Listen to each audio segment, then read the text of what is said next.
Alright, so I'm finally getting around to fixing the leak on the E873. This bobcat was in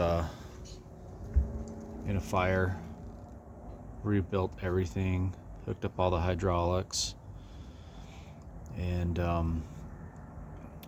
I've just got leaks everywhere. So I'm finally getting around to the engine oil cooler. And what that is, I don't know if you can see down there.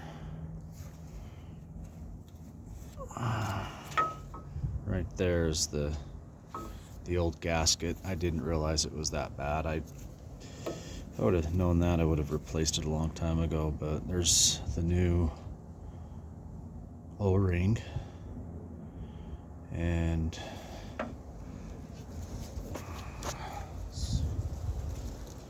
that part number is 99K12.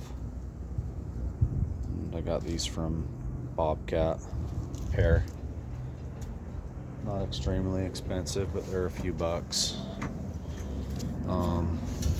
What I did here was disconnected the hydrostatic cooler, took it out, and then disconnected that pipe.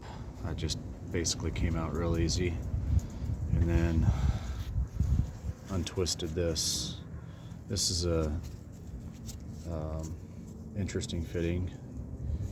So it's a JIC on one end and different type of hydraulic fitting on the other end. I forget what they call that, but that'll screw right into the engine oil cooler, and problem should be solved.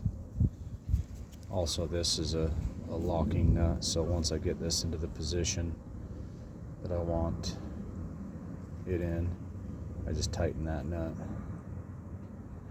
So this spins in, stop, make this connection down here, and then lock this in place. So finally getting around to that. It's been a long time, been wanting to do it for several months, and I'm just finally glad that I'm getting one less leak to worry about. Bobcat 873 F series.